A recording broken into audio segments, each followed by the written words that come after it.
Assalamualaikum warahmatullahi wabarakatuh. Hello everyone. So today I would like to record and film myself in this video.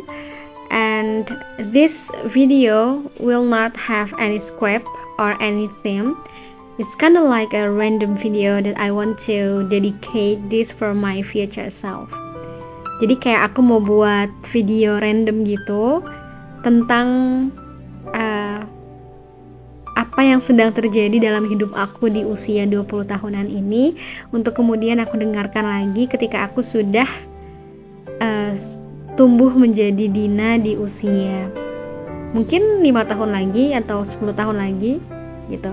Jadi ini akan menjadi sebuah cerita yang hebat ketika aku mendengarkannya lagi. So, let's get started. Menjadi seseorang yang hidup di usia 20 tahunan itu sangat membingungkan, seperti feeling lost, feeling complicated, feeling tricky at the same time.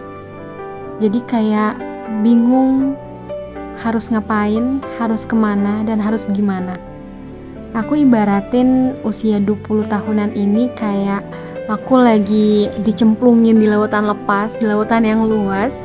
Aku tahu sebenarnya aku mau kemana, aku mau ke daratan kan. Tapi aku nggak tahu rutenya kemana, aku nggak punya panduan untuk sampai ke daratan itu, dan aku bahkan nggak tahu apa yang akan terjadi dengan aku di lautan itu. Dan aku juga nggak tahu ada apa di dalam lautan itu yang mungkin seketika akan menghantam aku, gitu. Dalam hidup di usia 20 tahunan itu sama menurut aku. Jadi kayak aku tuh tahu kan aku mau sukses, aku tahu aku mau bahagia, tapi aku nggak tahu caranya gimana. Aku nggak punya panduan untuk menjadi sukses versi aku, dan juga nggak punya panduan untuk bahagia versi aku itu seperti apa. Karena kita kan nggak bisa ya masuk ke standar sukses orang lain dan masuk ke standar bahagia orang lain, gitu. Jadi makanya kenapa tadi muncul feeling lost, karena kita baru pertama kali hidup di dunia. Dan mungkin kita kurang diedukasi bagaimana untuk menjalani hidup sebagai seorang dewasa.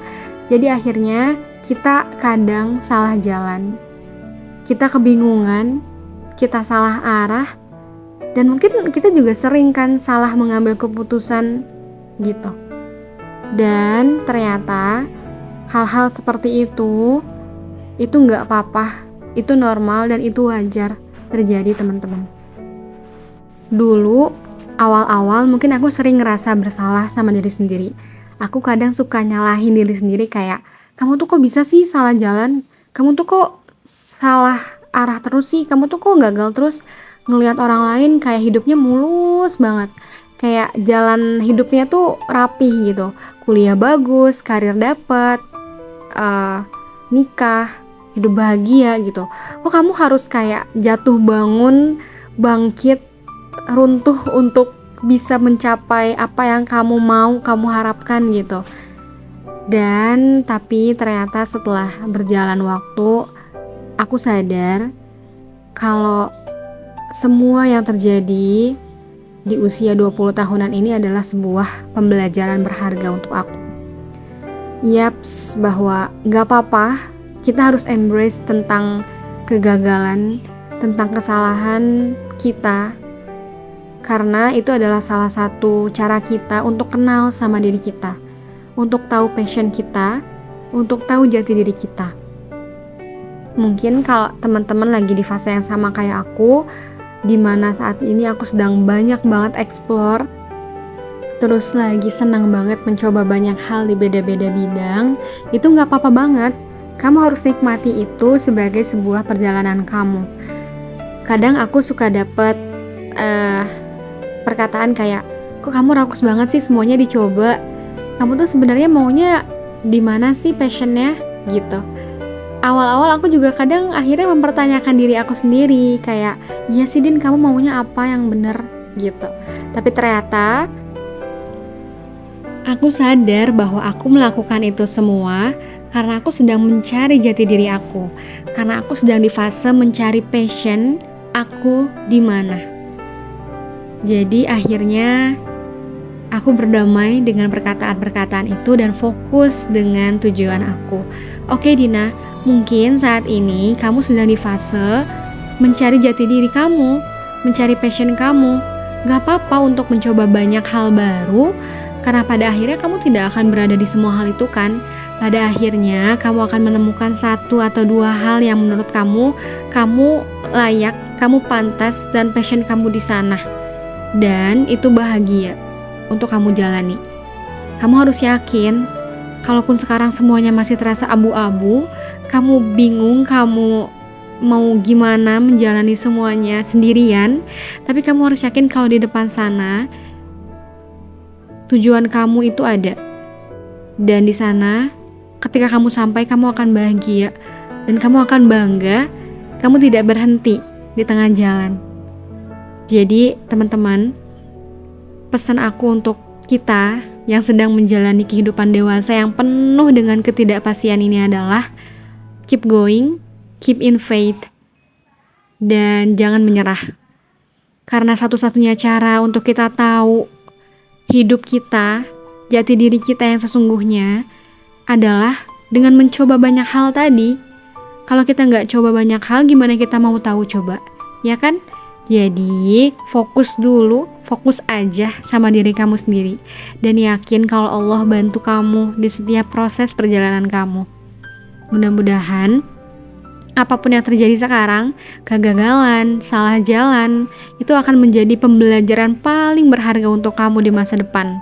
Sehingga nanti ketika kamu sudah berkeluarga, kamu punya tanggungan, kamu tidak akan lagi salah jalan karena kamu sudah melewati itu sekarang. Dan yang paling penting adalah di usia 20 tahunan ini, coba belajar the art of slowing down and take our time. Belajar untuk pelan-pelan dan tidak terburu-buru dalam mengambil keputusan. Karena kita sudah dewasa, beda halnya ketika kita masih kecil, kadang keputusan-keputusan yang salah itu tidak berdampak besar dalam hidup kita. Tapi sekarang ketika kita salah mengambil keputusan, dampaknya adalah bisa berpengaruh terhadap kehidupan kita di 10 tahun mendatang, 20 tahun mendatang. Jadi, pelan-pelan dan tidak usah terburu-buru dalam mengambil keputusan apapun itu. Contohnya, dalam mengambil karir. Kamu harus tahu dulu kamu mau di mana. Kamu nyaman gak di sana? Dan kamu yakin gak itu baik untuk kamu dan bagi Allah tentunya. Jika tidak, maka kamu harus berpikir ulang. Kemudian ketika kamu juga memilih pasangan, aku harap kita tidak terburu-buru ya. Karena pasangan itu bukanlah sebuah perlombaan, tapi itu adalah sebuah pilihan hidup. Kita mencari pasangan bukan untuk mencari bahagia, tapi untuk berbagi bahagia. Bagaimana mungkin kita bisa berbagi kebahagiaan ketika kita belum bisa membahagiakan diri kita sendiri? Jadi, mencari pasangan itu tidak sepenting kita mencari jati diri dan membuat diri kita bahagia dulu. Semoga ketika kita sudah paham itu, kisah perjalanan cinta kita akan sangat bermakna suatu saat nanti. Dan itulah akhir dari cerita panjang yang tidak jelas ini. Thank you so much teman-teman yang udah mau dengerin sampai akhir. Semoga ada hikmah yang bisa didapatkan, atau sekurang-kurangnya mungkin bisa menambah perspektif baru untuk teman-teman yang juga sedang di fase sama seperti aku. So, have a good day. See you in the next time. Bye-bye. Wassalamualaikum warahmatullahi wabarakatuh.